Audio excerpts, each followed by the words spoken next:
Jadi gini, bayangin kamu punya banyak komputer. Satu di kamar, satu di ruang tamu.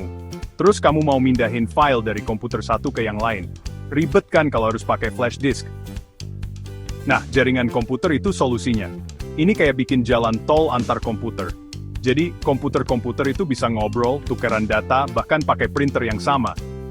Gampangnya, jaringan komputer adalah sekumpulan komputer yang saling terhubung. Tujuannya simple, biar bisa berbagi sumber daya. Jadi lebih efisien, nggak perlu beli banyak printer atau mindahin data bolak-balik pakai alat fisik.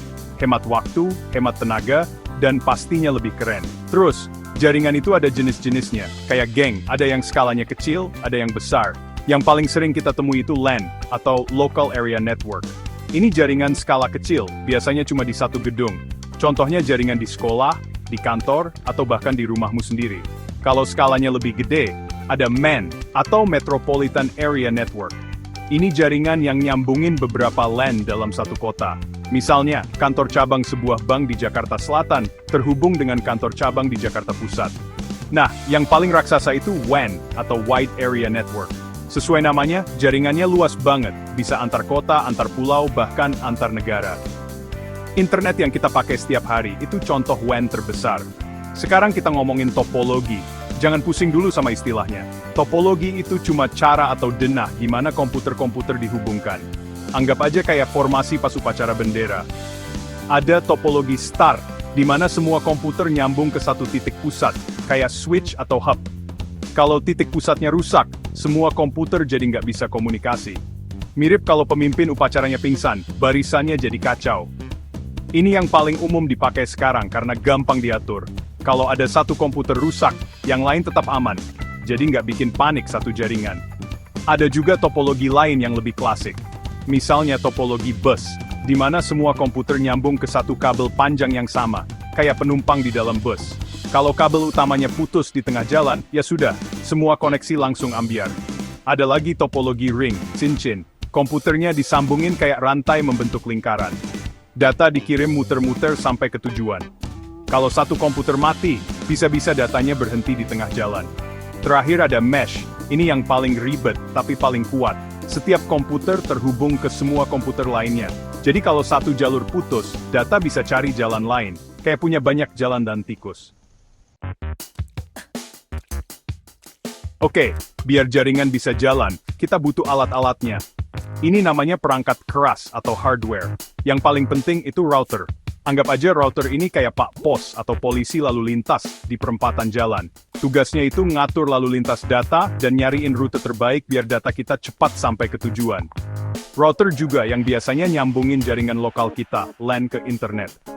Jadi kalau di rumah kamu ada Wi-Fi itu berkat si router ini. Dia yang bagi-bagi koneksi internet ke hub, laptop, dan smart TV kamu. Tanpa router, kita semua bakal terisolasi di jaringan masing-masing. Selain router, ada juga yang namanya switch. Kalau router itu polisi lalu lintas antar jaringan, switch itu kayak resepsionis di gedung kantor. Dia tahu persis komputer mana yang duduk di meja mana dalam satu jaringan lokal. Jadi, kalau komputer A mau kirim data ke komputer B, datanya dikasih ke switch dulu. Nanti switch yang bakal nerusin data itu langsung ke komputer B, nggak disebar ke semua komputer. Jadi lebih efisien dan cepat. Dulu ada alat namanya hub, tapi dia lebih bodoh.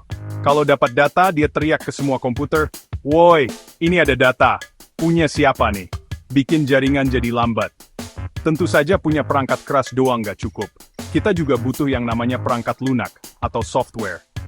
Ini adalah program yang jalan di atas hardware tadi. Contoh paling dasar adalah sistem operasi jaringan, Network Operating System. Ini sistem operasi khusus yang dirancang buat ngelola jaringan. Dia yang ngatur siapa boleh akses file apa, ngelola keamanan, dan memastikan semua perangkat bisa ngobrol dengan lancar. Contohnya kayak Windows Server atau Linux. Tanpa sistem operasi ini, perangkat keras tadi cuma jadi pajangan yang nggak guna. Dia otaknya.